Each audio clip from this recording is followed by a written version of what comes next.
Gradey, we had heard, somewhere between 10 and 14 probably, and he goes 13. So I think that's probably a very good fit for him in Toronto. So I'm very happy with that. And we should all be happy with that. And Jalen, even though, he didn't get drafted where, I'm sure he hoped he would, but the bottom line, it's all about fit at that point, once you get midway in the second round. And I know that his representation feels like it's a really good fit.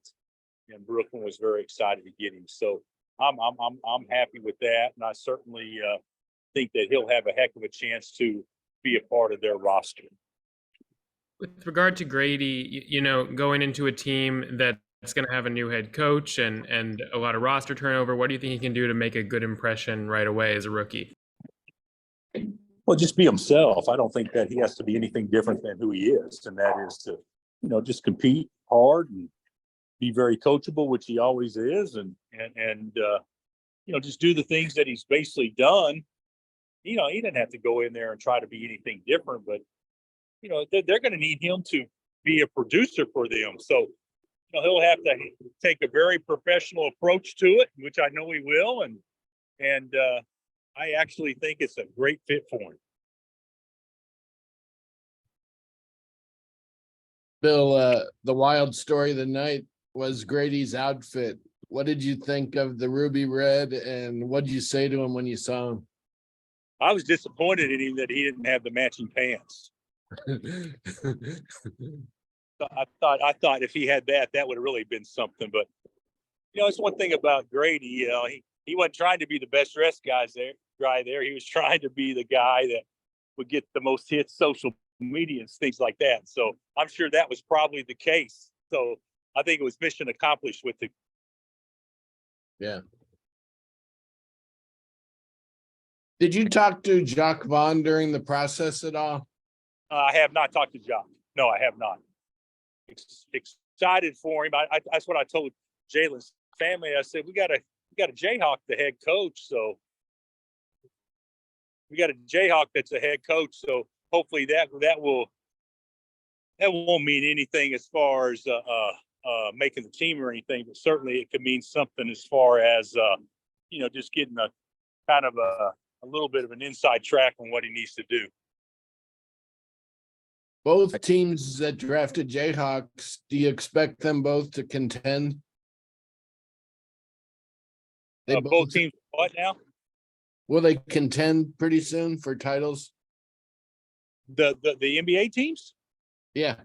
Oh, I have no idea. I mean, they're not going to contend based on what they did in this one draft, but they can certainly contend on, being a playoff team and things like that. Brooklyn was in the playoffs last year, obviously, and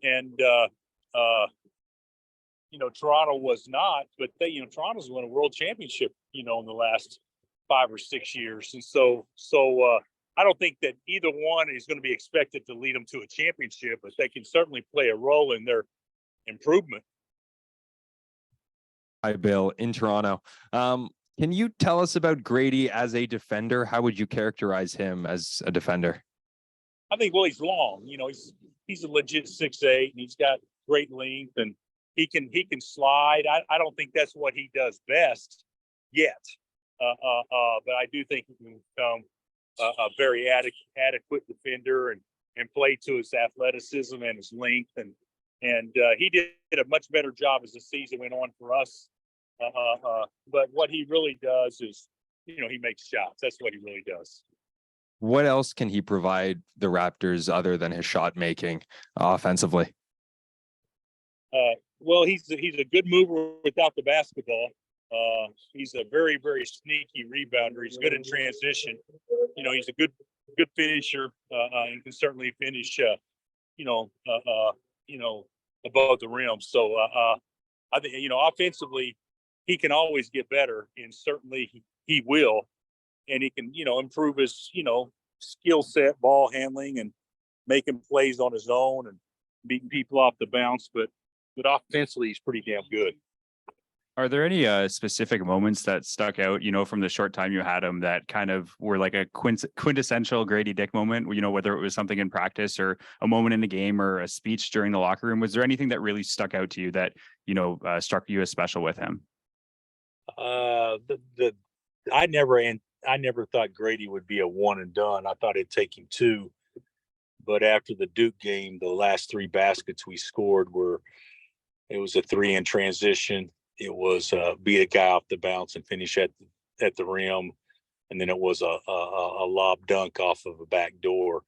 I knew right then that we were going to have him in Lawrence for a few months, and so that right there was probably the moment I realized that what people would think of his talent. Hey, Coach. When it comes to Grady attacking off the bounce, and when he gets, attacked and he has to run off closeouts and attack the rim, where is he with his game right now? How difficult will it be for him to make that transition to making those reads on the fly in the NBA compared to college? Well, it's going to be more difficult because obviously it's a different game, and you look at some terrific, highly drafted players that it takes much time to adjust to the strength and obviously the athleticism and things of that nature. But Grady's good offensively. He's got good vision. His handles can get tighter, but certainly he's an above average handler of the ball for a guy, especially 6'8", and he's not scared to attack the rim.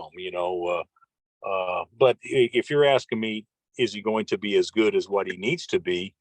The answer is there's still a lot of room for improvement, and he'll work at it hard each and every day to improve his skill set. But because people will run him off the line because he's an NBA 3-point shooter, right now. So people will run him off the line. And just one more for you. As a ball handler and dribble handoffs, have you found anything in your experience where you find that he's very effective? Were there certain things that you realize, over the course of the time with him that, okay, these are things or these are actions that he's really effective in?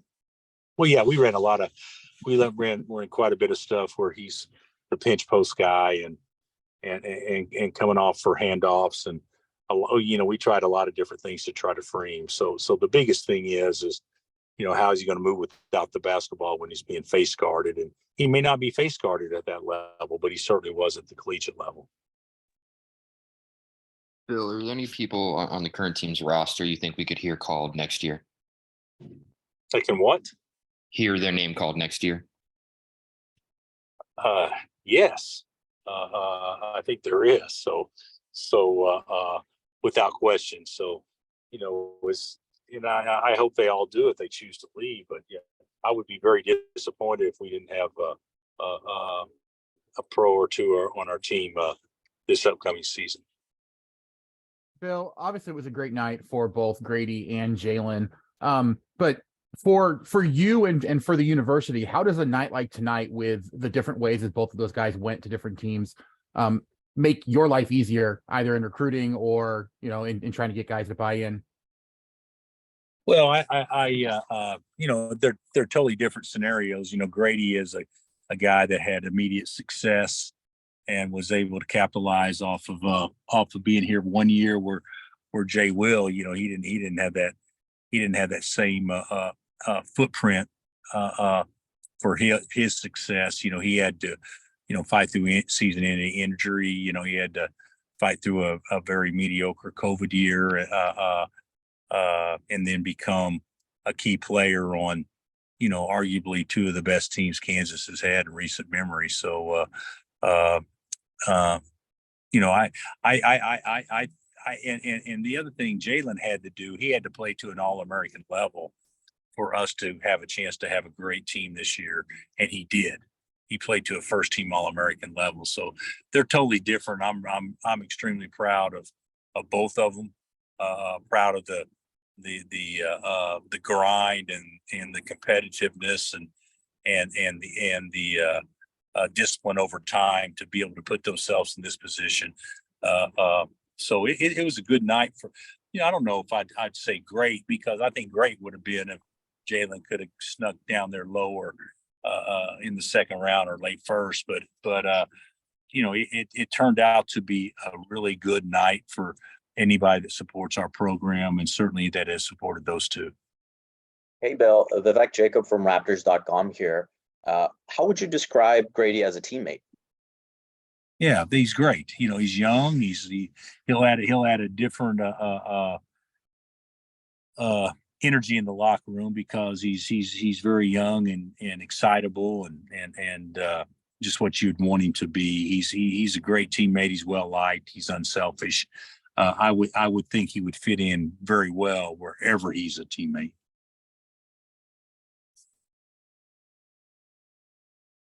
All right, Coach. Thanks so much for your time. Okay, guys. Thank you. Thanks, Coach. Thank Thanks, you. guys.